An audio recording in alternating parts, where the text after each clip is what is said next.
नमस्कार दोस्त, मेरा नाम सिद्धार्थ कश्यप है और मैं आप लोगों के सामने समान अध्ययन विषय के साथ प्रस्तुत हो रहा हूँ। और इस विषय के अंतर्गत हिस्ट्री को लेकर आपके सामने प्रस्तुत हूँ। खास करके हिस्ट्री का वो सेक्शन जो बहुत ही ज़्यादा इंटरेस्टिंग माना जाता है, अगर सही ढंग से पढ़ा जाए तो वो है प्राचीन इतिहास का, है ना। इस प्राचीन इतिहास से स्टार्ट करेंगे हम लोग और मेनली इंडियन हिस्ट्री को ही देखना है इसमें। वर्ल्ड हिस्ट्री इसमें ज़्यादा इंपॉर्टेंट नहीं रखता है। वर्ल्ड हिस्ट्री का थोड़ा बहुत कॉम्पोनेंट आपको मॉडर्न इंडिया में ही देखने को मिलता है, अगर आप एग्जाम के पर्सपेक्टिव से देखते हो तो, ठीक है ना। तो प्राचीन इतिहास से ही हम लोग शुरू करेंगे। प्राचीन इतिहास को भी अगर समझा जाए तो उसमें सबसे पहला स्टडी स्टार्ट किया जाता है प्रागैतिहासिक काल से, ठीक है ना। प्रागैतिहासिक काल कहने का क्या मतलब हुआ? हिस्ट्री जब भी शुरू किया जाता है तो पॉलिटिकल अंडरस्टैंडिंग उसका होता है, कौन से साम्राज्य बने, कौन से समाज का रूप बना, है ना। उन सब से भी पहले मानव का विकास किस तरह से हुआ, उसने किस तरह से अपनी संस्कृति को बनाया, उसके अंडरस्टैंडिंग के लिए ये वाला चैप्टर देखा जाता है, ठीक है। तो प्रागैतिहासिक काल का एक शाब्दिक अर्थ होता है, और वो शाब्दिक अर्थ ये है क्योंकि इतिहास को डिफाइन करने के लिए दो तरीके अपनाए जाते हैं। एक इतिहास वो होता है जो लिखित होता है, जिसके बारे में स्रोत लिखे हुए होते हैं, ठीक है ना। तो उन लिखे हुए स्रोतों के पहले भी तो हमारा जो मानवीय जीवन था वो रहा होगा, तो उस मानवीय जीवन के पहलुओं को इतिहास अध्ययन करता है इसी टॉपिक के अंदर अंतर्गत, ठीक है ना। इसी चलते इसी लिहाज से इसका अंडरस्टैंडिंग देखते हुए लिखित नहीं बल्कि पुरातात्विक साक्ष्यों के आधार पर इतिहास का अध्ययन ही क्या कहलाता है, प्रागैतिहासिक काल।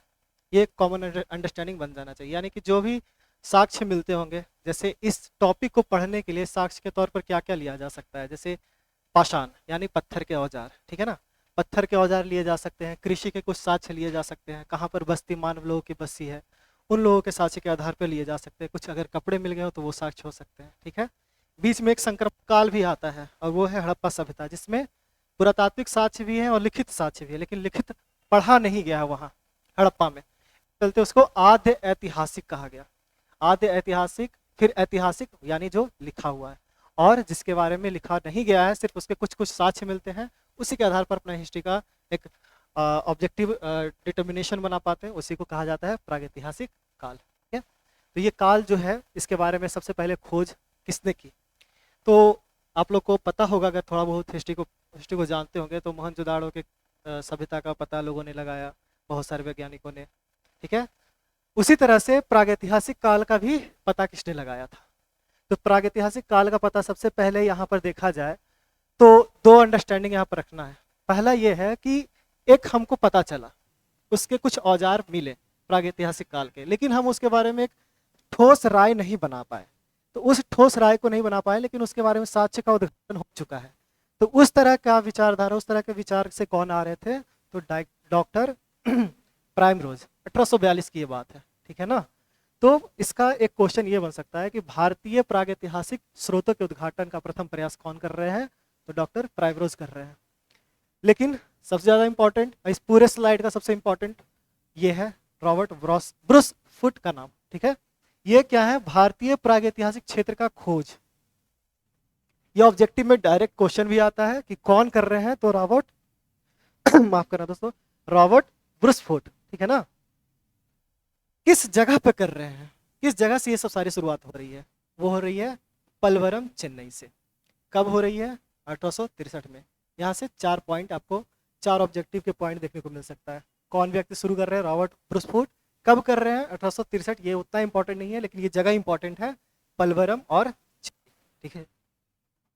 अब आते हैं एक किताब, जिस किताब के बाद से ये जो टॉपिक है ज्यादा इंपॉर्टेंट हिस्ट्री में देखने को मिलने लगा, और वो किताब है प्री हिस्टोरिक इंडिया। और ये लिख रहे हैं कौन? पिगट महोदय, ठीक है ना। पिगट महोदय ने इसके बारे में लिखा। इन्होंने हड़प्पा सभ्यता के बारे में भी लिखा था। तो ये सब अंडरस्टैंडिंग बनाकर देखा जा सकता है कि प्रागैतिहासिक काल का क्या इंपॉर्टेंस है। नेक्स्ट स्लाइड पे चलते हैं। तो इसमें देखना है हम लोगों को, खास करके एक दो क्वेश्चन देखने को मिलते हैं ऑब्जेक्टिव में, मानव का उदय से लेकर हिस्ट्री के टॉपिक से इसको रिलेट किया है। तो ये बायोलॉजी का, एंथ्रोपोलॉजी का टॉपिक, मानव का उदय। लेकिन हिस्ट्री से ये आ सकता है क्वेश्चन कि कौन से मानव, जिस तरह से उद्भव हो रहा था उन लोगों का, तो कौन से मानव किस काल में क्या एक्टिविटी वो अपना रहे थे, तो उसके बारे में देखना है। तो सबसे पहले है प्राइमेट्स। अगर बायोलॉजी पढ़े होंगे तो एनिमल किंगडम में प्राइमेट का एक स्थान आता है। उसी एनिमल के स्थान पर देखने को मिलता है कि जो प्राइमेट होते हैं वो 3 प्रकार के होते हैं। एक होते हैं बानर, एक होते हैं कपी, एक होते हैं छछूंदर। तो बानर से ही होमिनिड्स बनते हैं, ये नाम याद रखना है। और इसी होमिनिड्स से ही मानव का आगे विकास होता है। तो बानर से ही विकास किसका हो रहा है? मानव का। और उसमें से कौन से? तो होमिनिड्स से। होमिनिड्स सबसे पहले कहाँ पाए गए? ये क्वेश्चन आता है कि मानव का विकास सबसे पहले कहाँ हुआ? तो विकास कहाँ होता है? अफ्रीका में होता है। तो किस रूप में होता है वो? तो होमिनिड्स के रूप में होता है। उसके बाद जब विकास होता है मानव का, तो वो होता है रामापिथिकस के नाम से। किसका? रामापिथिकस। ये जो रामापिथिकस है भारत में पाए जाते हैं, सॉरी, भारत में पाए जाते थे, शिवालिक क्षेत्रों में इनके साक्ष्य मिले हैं। अभी इसमें एक बहुत इंपॉर्टेंट पॉइंट बताने जा रहा हूँ। साक्ष्य दो तरीके के हो सकते हैं, एक उस आदमी का जीवाश्म होना और एक उस आदमी के द्वारा यूज किए गए सामान। तो भारत में अनफॉर्चुनेटली आदि मानव का कोई भी जीवाश्म नहीं पाया गया। सिर्फ भारत में नहीं, भारत के पूरे सब कॉन्टिनेंट पे केवल और केवल इनके बनाए, इनके यूज किए हुए औजार ही मिलते हैं। इस आधार पे कहा जाता है कि आदि मानव भारत में विकसित हुए थे। तो रामापिथिकस का ही सबसे पहले एग्जाम्पल हमें कहाँ से मिलता है? शिवालिक से। अगर स्पेसिफिकली बात किया जाए कहाँ से मिलता है, तो हथनौर से मिलता है, ठीक है ना? हथनौर, हथनौर आपका यूपी में। फिर आते हैं ऑस्ट्रालोपिथिकस, ठीक है ना? ये सबसे पहले सीधे चलने वाले मानव के रूप में विकसित होते हैं, ठीक है।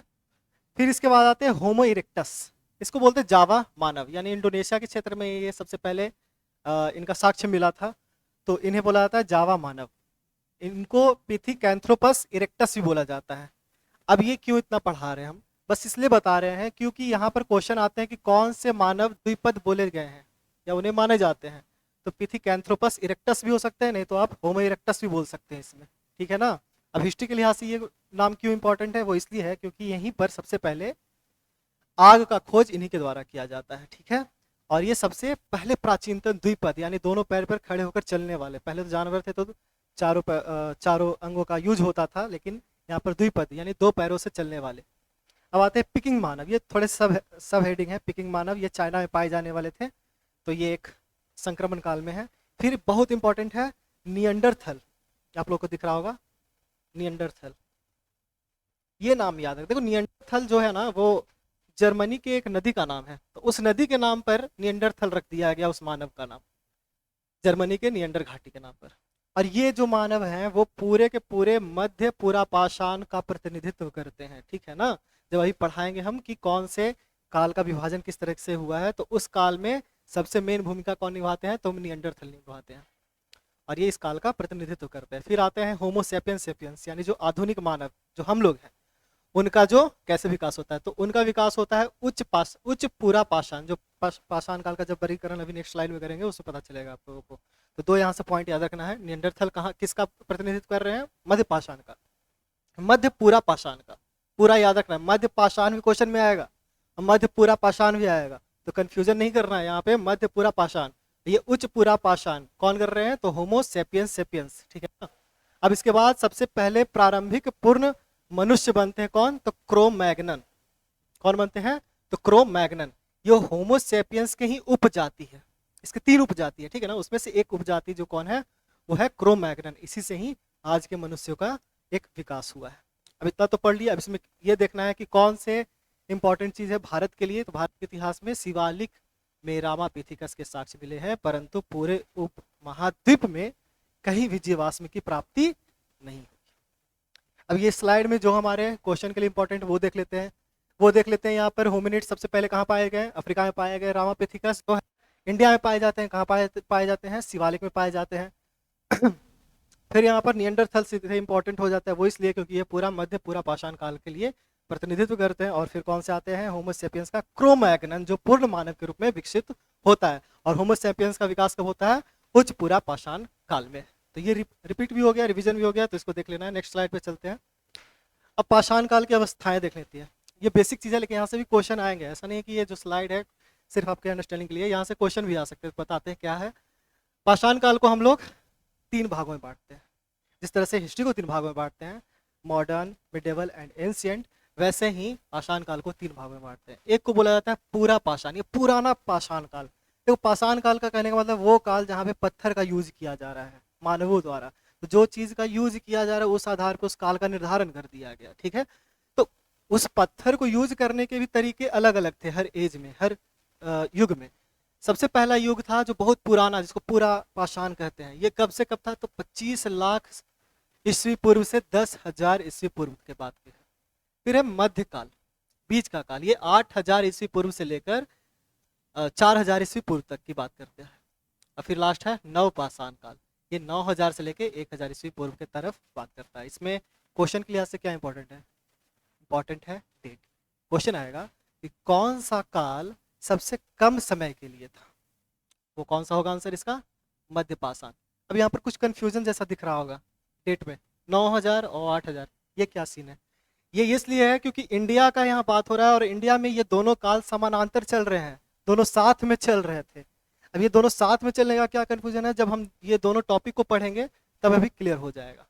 अभी पूरा पाषाण को भी, चूंकि यहाँ से काल है 25 लाख से लेकर 10,000 ईस्वी पूर्व तक की बात कर रही है, तो इतने बड़े पूरे काल को भी 3 भागों में बांटा गया है। अब वो भी विशेषता के आधार पर, एक होता है पूर्व पूरा पाषाण काल, एक है मध्य पूरा पाषाण काल, एक उच्च पूरा पाषाण काल। अभी जस्ट पिछले स्लाइड में क्या पढ़ा है, इसमें कौन सा आ रहा था? होमोसेपियंस। और इस वाले में कौन से आ रहे थे? सॉरी, इस वाले में नहीं, इस बारे में कौन से आ रहे थे? तो निएंडरथल आ रहे थे। ठीक है, अब आते पूरा पाषाण काल को थोड़ा सा समझ लेते हैं। पूरा पाषाण काल के लिए क्या इंपॉर्टेंट है, तो वही पहला पॉइंट इसका देखना है। पहला काल पूर्व पूरा पाषाण काल, उससे पहले का पूरा पाषाण काल। इसमें हथियार के यूज के आधार पर 2 संस्कृतियों में इस काल को बांटा गया। एक है चापर चॉपिंग पेबुल संस्कृति और एक है हैंड एक्स संस्कृति। अब ये 2 अजीब नाम सा है, चापर चॉपिंग करने का क्या मतलब हुआ? ये पत्थर को तराशने का एक अपना जो यूज होता था, उसके आधार पर इसका नाम दे दिया गया। चॉपिंग समझते हो, काटने का, है ना? तो उस चीज का पेबुल होता था कि पानी के धार से कोई पत्थर चिकना हो गया, ठीक है, उसी को मानव उठाकर उसको अपने तरीके से तराश कर उसको चॉपर और चॉपिंग के तरह से यूज करता था। ये सब कब कहानी शुरू हो रहा है? ये सब स्टार्ट हो रहा है पूर्व पूरा पाषाण काल से। और हैंड एक्स यानी कि कुल्हाड़ी यानी कि कुठार, ठीक है ना? अब ये इंपॉर्टेंट है क्योंकि जो अभी जस्ट बताए थे रॉबर्ट ब्रूस फुट के बारे में, सबसे पहले वो इसी चीज का खोज करते हैं, इसी संस्कृति के बारे में वो पता लगा लेते हैं, है ना? जैसे हड़प्पा काल वाला याद कीजिए, सबसे पहले क्या पता चलता है? हड़प्पा पता चलता है, लेकिन मेन कौन था? मेन था मोहनजोदाड़ो। लेकिन यहाँ पर क्या है? यहाँ पर हैंड एक्स सभ्यता के बारे में पता कर लिया गया, लेकिन जब इसके बारे में बहुत स्टडी किया गया तो ये हैंड एक्स संस्कृति क्या है? एक छोटा सा भाग है पूरा का पूरा प्रागैतिहासिक का। तो हैंड एक्स संस्कृति किसने खोज किया था? बिल्कुल सही। अब इसमें देखना है कि कौन से किससे रिलेटेड है। तो चॉपर चॉपिंग पेबुल संस्कृति किसी एक जगह से रिलेटेड था, वो है सोहन घाटी संस्कृति से, ठीक है ना? सोहन घाटी संस्कृति कहाँ पाई जाती है? पंजाब के इलाका में, पुतवार। अब चूंकि ये पाकिस्तान के कुछ इलाकों में आता है तो इसके लिए इसको देखना है। सोहन घाटी जब भी क्वेश्चन में पूछेगा तो कहाँ बताना है? Chopper chopping pebble. अब इतना भी डिटेल नहीं जाना है, सिंपल सा हमको याद रखना है सोहन घाटी संस्कृति किस काल से रिलेटेड है? तो पूर्व पाषाण काल और या फिर पूरा पाषाण काल। क्लियर है? और हैंडेक्स ये दक्षिण भारत के दक्कन पठार की तरफ आसपास में ये पाए जाते थे। तो क्लियर है? हैंडेक्स कहाँ? दक्षिण में, और चॉपर चॉपिंग पेबुल संस्कृति सोहन घाटी संस्कृति में। नेक्स्ट चलते हैं मध्य में। अच्छा, इसी वाले काल का कुछ कुछ इंपॉर्टेंट बात है। जैसे सबसे पहले क्रांतिकारी घटना क्या है? मानव जो जंगल में रह रहा था, जानवरों की तरह जीवन यापन कर रहा था, वो सबसे पहले पाषाण निर्मित यानी कि पत्थर निर्मित औजारों का निर्माण वो करता है। क्लियर है ना? इसके बाद देखते हैं इसकी कैसी संस्कृति थी। संस्कृति का कहने का मतलब यही होता है कि मानव जीवन अपना किस तरह से जीवन यापन कर रहा है। तो उसी मानव जीवन अपना जीवन यापन देखने को देखा जा सकता है कि वे सभी के सभी कैसे थे? आखेटक थे। आखेटक थोड़ा सा तत्सम शब्द हो जा रहा है। आखेटक का मतलब होता है शिकार करना, ठीक है? फिर है खाद्य संग्रहक, खाद्य को संग्रहण करके एक जगह पर रखना और फिर उसी को खाते रहना, ठीक है ना? ऐसा नहीं कि जो खाना बदोश जिंदगी, जो जानवर की तरह जिंदगी जी रहे थे, उससे थोड़ा सा जीवन सुधार होना शुरू हो जाता है इस काल में। और अग्नि की खोज, ये ऑब्जेक्टिव का सबसे इंपॉर्टेंट पॉइंट है, अग्नि का खोज। अग्नि का खोज कब हो रहा है? वो सब भूल जाओ, सिंपल सा याद रखो, पूरा पाषाण काल में, ठीक है ना? मध्य पूरा पाषाण सब ठीक है। क्वेश्चन में अगर डायरेक्ट आता है कि कौन से स्पेसिफिक पूछता है, तब बताना है पूर्व पूरा पाषाण काल, लेकिन ऐसे क्या बताना है हम लोगों को? पूरा पाषाण काल। एक इसमें इंपॉर्टेंट बात यह है कि अग्नि का ज्ञान हो चुका था लोगों को, लेकिन उपयोग ठीक ढंग से नहीं कर पा रहे हैं। ये रेफरेंस दिया गया है इसके पांडे बुक में, ठीक है ना? तो इस चलते इस पॉइंट को यहाँ पर ऐड कर लिया ताकि अंडरस्टैंडिंग बना रहे। मध्य पूरा पाषाण काल का अगर बात कर लेते हैं, तो मध्य पूरा पाषाण काल जो सेकेंड वाला था, उसका अगर सिंपल सा ऑब्जेक्टिव के लिहाज से देखा जाए क्यों इंपॉर्टेंट है, तो इसका एक और नाम था, इसका कहा जाता है फलक संस्कृति। फलक ब्लेड को ही कहा जाता है, जो पत्थर का यूज करते हैं जिसके दोनों तरफ धार होता है, ठीक है ना। तो उस तरह के पत्थर का यूज किया जा रहा था किस काल में? मध्य पूरा पाषाण काल में। अब आते हैं उच्च पूरा पाषाण काल में। तीनों काल का हो रहा है, ये लास्ट है। लास्ट में देखना इसमें विशेषता क्या है? चकमक उद्योगों का विकास। What is this? चकमक उद्योग। चकमक उद्योग कहने आज का जो माचिस है वो पहले पत्थर से यूज करते थे आग जलाने का, ठीक है ना। तो उसके लिए ही उस युद्ध को क्या बोला जाता है? चक उद्योग। और ये कब शुरू हो रहा है? उच्च पूरा पाषाण काल। अब ये मत पूछिएगा सर यहाँ आप आपके बता रहे हैं कि उपयोग से परिचित नहीं थे, है ना। धीरे धीरे इवॉल्व हो रहा है ये काल, किसी और काल का बात कर रहे हैं, ये नया काल अब आ रहा है, ठीक है। इसमें कंफ्यूज नहीं होना है। ये बहुत इंपॉर्टेंट, बार बार इसको रिपीट कर रहे हैं। होमोसेपियंस का उदय कब हो रहा है? उच्च पूरा पाषाण काल में। और इस समय जो मेन औजार हो जाता है वो क्या हो जाता है? ब्लेड। क्लियर है? ब्लेड, स्टील ब्लेड नहीं, पत्थर का ही ब्लेड। नेक्स्ट स्लाइड पे आते हैं। अब आते हैं मध्य पाषाण काल में। पूरा पाषाण क्लियर हो चुका है, पूरा पाषाण में पूर्व, मध्य और जो इधर का था वो। अब मध्य पाषाण काल में आते हैं कि कौन से इसका, देखिए इसका डेट वही है 8000 से 4000 ईस्वी पूर्व में। इसका एक अन्य नाम है, ये ऑब्जेक्टिव के लिहाज से बहुत इंपॉर्टेंट है। क्लियर है ना? ये ऑब्जेक्टिव के लिहाज से इंपॉर्टेंट है। माइक्रोलिथ और सूक्ष्म पाषाण काल। अभी फलक संस्कृति बताए थे, है ना। फलक संस्कृति किससे है? तो पूर्व सॉरी मध्य पूरा पाषाण काल। और इसका क्या हो गया? माइक्रोलिथ नाम किसका? मध्य पाषाण काल। अब आते हैं छोटे पाषाण उपकरण की विशेषता से पूरा पाषाण काल से अलग कर सकते हैं इसको। अभी जस्ट पीछे वाला जो पीरियड पढ़े हैं उस पीरियड से ये क्यों इंपॉर्टेंट हो जाता है, अलग क्यों हो जाता है? वो इसलिए क्योंकि अब यहाँ पे हथियार छोटे रूप में यूज हो रहे होते हैं, ठीक है ना। अब यहाँ पे सबसे पहले मानव अस्थि पंजर मिलना शुरू हो जाता है। अभी जस्ट पहले ही बता दिए क्या कि जीवाश्मों की प्राप्ति नहीं हो रही थी। अब एक नया इससे कॉन्ट्राडिक्टरी पॉइंट हम बता दिए कि मानव अस्थि पंजर मिलना शुरू हो गया। ये कौन सा बात है? तो याद कीजिए हम आदि मानव का बात कर रहे हैं, होमोसेपियंस सेपियंस से पहले का। उसके कोई भी जीवाश्म हम लोगों को नहीं मिला है, लेकिन होमोसेपियंस के बाद के लोगों का अस्थि पंजर मिलना शुरू हो जाता है। कहाँ? मध्य पाषाण काल में। यहाँ पे गुफाओं में चित्र बनाने की विशेषता देखने को मिलती है, ठीक है ना। उसका उदाहरण कहाँ कहाँ है? आप लोग सिंपल अगर ऑब्जेक्टिव बनाते हो तो उसमें भीमबेटका का ही देखे होंगे। उसके अलावा भी कुछ कुछ क्षेत्र हैं, जैसे मुरहना हो गया, मुरहना पहाड़ी, ये दोनों एक ही है, ठीक है ना। मुरहना पहाड़ी, आदमगढ़ और लाखा जुआर, ये कर्नाटक में है। ये दोनों है यूपी में, और ये हो गया आपका एमपी में। क्लियर है? तो ये इसका इंपॉर्टेंट है। और मृतकों की अंत्येष्टि। अब मृतकों की अंत्येष्टि यानी कि दफनाना या जलाना, ये सब क्रियाएं चल रही थी। अब ये छोटा मोटा पॉइंट नहीं है, यहीं से धार्मिक बिलीव, धार्मिक विश्वास का भी जन्म हो रहा है। कब से? मध्य पाषाण काल से। नेक्स्ट स्लाइड पे चलते हैं दोस्तों। तो नव पाषाण काल, जो सबसे नया पाषाण काल माना जाता है, वो है 9000 से 1000 ईस्वी पूर्व में। अब ये इंपॉर्टेंट है, क्यों? क्योंकि यहीं से मानव अपना आर्थिक जीवन सुदृढ़ करना शुरू करता है। सबसे पहले वो क्या करता है? जो खाद्य संग्राहक था अभी तक, अब क्या करता है? खाद्य उत्पादक वो बन जाता है। क्लियर है? अब क्या था कि अधिक कुशल एवं पॉलिशदार उपकरण यहाँ पर बनने शुरू हो जाते हैं। पॉलिशदार उपकरण पहले था बहुत बड़ा फलक जैसा, अब वो छोटा हो गया था माइक्रोलिथ मध्यकाल में। अब उसमें पॉलिश होना शुरू हो गया। कब पॉलिश हो रहा है? नव पाषाण में। और काफी ज्यादा अच्छे किस्म के वो बन रहे हैं। पहली बार मानव यहाँ कृषि का कार्य करते हैं, ठीक है ना। और पशुपालन भी यहीं से स्टार्ट हो जाता है। कौन से क्षेत्र में हो रहा है वो अभी आगे चलकर देखेंगे। मृदभांड, पॉटरी, घड़ा, ठीक है ना, उसका भी यूज इसी काल में होना शुरू हो जाता है। वस्त्र निर्माण भी इसी काल। इससे पहले वो लोग चमड़ा, जो जानवर वगैरह के चमड़ा होते थे उसी को ओढ़ कर रहते थे, अब यहाँ पे वस्त्र का निर्माण करना शुरू कर देते हैं। अग्नि का उपयोग पूरी तरह से ये लोग करना शुरू कर देते हैं, उसे पूरी तरह से कंट्रोल कर लेते हैं। और धातु का उपयोग, सबसे पहला धातु कौन सा है? बताइए, सोचिए, नहीं तो नेक्स्ट स्लाइड में इसका आंसर मिल ही जाएगा। विश्व में इस काल का शुरुआत 9000 ईस्वी पूर्व से हुआ, परंतु भारत में इसकी शुरुआत 7000 ईस्वी पूर्व से हुआ। क्लियर है? इसका क्या मतलब हुआ? यही हुआ कि ये थोड़ा सा कॉन्ट्राडिक्टरी ये स्टेटमेंट है, तो इसे क्वेश्चन बन सकते हैं। इस चलते इस पॉइंट को यहाँ पर रख दिया। इस पॉइंट को अच्छे से समझ लेना है। नेक्स्ट स्लाइड में देखना है ताम्र पाषाण युग। अभी जस्ट क्वेश्चन क्या पूछे थे? कौन से धातु की यूज करते हैं? ताम्र, तांबा, कॉपर, है ना। इसका एक और नाम है, उपनाम कैल्कोलिथ, कैल्कोलिथिक, ठीक है ना। ऐसी क्या विशेषता है? तो भाई सबसे पहली विशेषता क्या है? तांबे धातु का उपयोग करना। क्लियर है? अब जिस जिस नाम से है तो उसी नाम का ही यहाँ पर उपयोग, जथा नाम तथा गुणम, है ना। फिर यहाँ पे आधुनिक भारतीय ग्रामीण समाज का नींव। अब कृषि वगैरह शुरू कर रहे हैं तो मानव एक जगह बसना शुरू हो जाता है ना। ये कब का कहानी हो रहा है तो आपको ऑब्जेक्टिव के तौर पे याद रखना है, ताम्रपाषाण युग। कृषि जीवन के बाद ग्रामीण जीवन कब से हो रहा है, ताम्रपाषाण। कृषि जीवन नवपाषाण। क्लियर है। मृदभांड जो बना रहे थे वो अब चित्र होने लगे, उस पर चित्र बनने लग गए। किस काल में, ताम्रपाषाण काल में।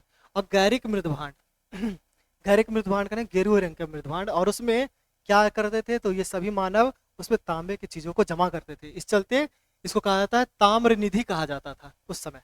और सबसे बड़ा ताम्र निधि पाया गया था, उस जगह का नाम याद रखना है, गुंगेरिया। कौन सा, गुंगेरिया। एक लास्ट टॉपिक है महापाषाण युग। ये महापाषाण युग दक्षिण भारत, क्लियर है ना, दक्षिण भारत में पाए जाते हैं। महापाषाण का शाब्दिक अर्थ, ये महापाषाण में बहुत बड़ा पत्थर नहीं, महापाषाण का मतलब होता है समाधि, ठीक है ना, समाधि। कैसा समाधि, वैसा समाधि। एक तो वहां पर जिनको दफनाया गया है उसके चारों तरफ बड़े बड़े पत्थर रख दिए जाते थे, बड़े बड़े पत्थर। इसी को कहा गया है महापाषाण। आइए, एक विशेषता सिर्फ और सिर्फ कहाँ मिली है, दक्षिण भारत में मिली है। और दक्षिण भारत का एंशिएंट हिस्ट्री ही शुरू होता है महापाषाण युग से। अभी जितना भी बताया ना, उन सारे चीज़ों का जो लोकेशन है वो सारे लोकेशन आपको उत्तर भारत में ही मिलेंगे, दक्षिण भारत में उतने ज़्यादा नहीं मिलेंगे। दक्षिण भारत में लोकेशन कहाँ से मिलना शुरू होते हैं, महापाषाण युग से। और ये महापाषाण युग लौह युग ही नहीं, यहाँ पर लोहे का यूज होना शुरू हो गया था। तो ये इसका इंपॉर्टेंट पूरा देखने को मिलता है। अब कुछ क्षेत्रों का नाम है, अभी क्षेत्रों का नाम याद कर लेते हैं, उसके बाद क्या क्या इंपॉर्टेंस उन क्षेत्रों का वो देखेंगे। तो क्षेत्रों में पूरा पाषाण काल यानी सबसे पुराना वाला अगर काल का बात करें तो उसमें दो घाटी यहाँ पर मिलते हैं, एक सोहन घाटी और एक है बेलन घाटी। सोहन बेलन लेकर कहा जा रहा है पूरा पाषाण काल में, ठीक है ना। ये ट्रिक जो भी अपना बना सकते हो, सोहन बेलन कहाँ, पूरा पाषाण काल में। अब मध्य पाषाण में कौन कौन सा है, तो बागौर हो गया, सराय, नहर, राय और महदहा, ये 3 नाम है, ठीक। और सबसे ज्यादा कहाँ साइट मिल रहे हैं, वो मिल रहे हैं नवपाषाण में, मेहरगढ़, बुर्जहोम, गुफ कराल, चौपानी मांडो, चिरांद और लास्ट बागौर। बागौर दोनों जगह मिल रहा है, क्लियर है ना। तो ये साइट आपको एक बार में याद कर लेना है। यहाँ पर मेहरगढ़, बुर्जहोम, गुफ कराल, चौपानी मांडो, चिरांद और बागौर, इसको बार बार याद करिएगा तो आपको पता रहेगा कि हाँ ये किससे रिलेटेड है, नवपाषाण काल से। एक ऑब्जेक्टिव यहाँ से क्लियर हो गया आपका। अब कुछ विविध का देख लेते हैं जो ऑब्जेक्टिव में ज्यादातर आते रहते हैं, उस टॉपिक को देख लेते हैं, उस पॉइंट को देख लेते हैं। तो विविध में सबसे पहले हम कृषि को यहाँ पर डालना भूल गए थे। कृषि, कृषि से रिलेटेड कौन कौन सा इसमें प्रागैतिहासिक काल से रिलेटेड है। तो सबसे पहले गेहूं और जौ के प्रमाण कहाँ से मिलते हैं, तो वो मिलते हैं मेहरगढ़ से। अभी कहाँ मेहरगढ़ किस काल से है ये बताइए, ठीक है ना। कृषि का प्राचीनतम प्रमाण ये भी कहाँ से मिल रहा है, तो ये भी मिल रहा है आप लोगों को मेहरगढ़ से। तो मेहरगढ़ से 2 पॉइंट क्लियर है। अब मेहरगढ़ 2 बार आ गया तो इसको थोड़ा सा और जान लेते हैं। तो मेहरगढ़ कहाँ है, तो मेहरगढ़ इंडिया में, प्रेजेंट इंडिया में नहीं है, ये अब बलूचिस्तान के एरिया में, क्वेटा के क्षेत्र में जो पाकिस्तान में वहाँ है, ठीक है ना। प्रथम फसल कौन था, जौ था, इंपॉर्टेंट है, डायरेक्ट क्वेश्चन आएगा, डायरेक्ट इस पे हिट करना है। अब ये थोड़ा सा डिटेल देख लेते हैं। जौ कहाँ पर सबसे पहले मिला था, तो नील नदी के सभ्यता में इस जौ की खेती हुई थी, ठीक है ना। धान का प्राचीनतम प्रमाण, ये प्राचीनतम प्रमाण कहने का मतलब हुआ कि पूरे विश्व का प्राचीनतम प्रमाण, ठीक है ना। तो वो कहाँ मिलता है, कोल्डी हवा, ये है यूपी में। अभी कोल्डी हवा, हवा कोल्ड स्टोरेज में, किसको कोल्ड स्टोरेज कर रहे हैं, तो धान को कर रहे हैं, ट्रिक बना दीजिए अपना। फिर आते हैं जंगली व बोई गई चावल के प्रमाण कहाँ से मिलते हैं, तो कालपी। कालपी से लेकर, ये थोड़ा सा इंटरेस्टिंग फैक्ट था तो ये डाल दिया। तो जो कृषि से जितने भी रिलेटेड क्वेश्चन अब यहाँ पर आ गया। अब आते हैं आवास, आवास से रिलेटेड, ये बहुत इंपॉर्टेंट। देखिए गर्ता आवास यानी गड्ढे में रहना ह्यूमन का, वो कहाँ से मिला है, बुर्जहोम या फिर गुफ कराल। ये दोनों जगह कहाँ है, ये दोनों जगह है आपका J&K में, जम्मू एंड कश्मीर, हो सकता है लद्दाख में। अब आते हैं 5 कमरों वाला मकान, ये है इनाम गांव में। कहाँ है, इनाम गांव में, ये है यूपी में।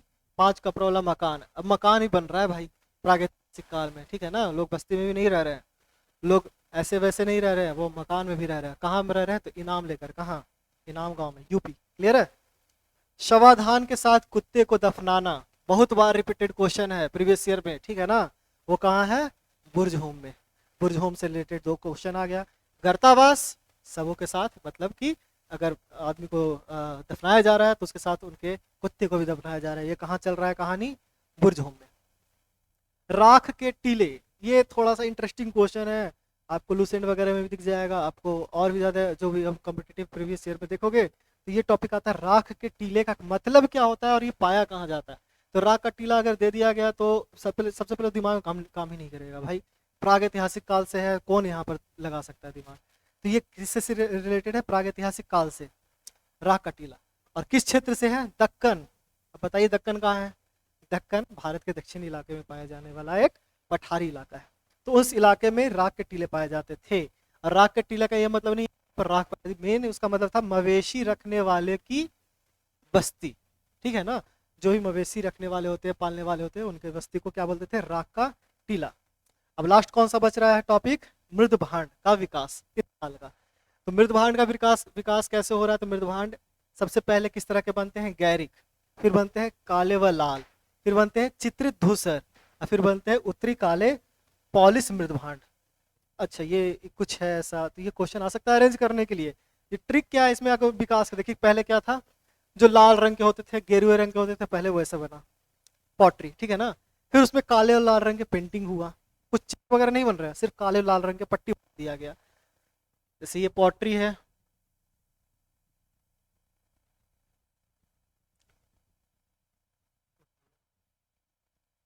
पहले था गेरुआ, अब इसमें काला और लाल रंग की पट्टी बना दी गई।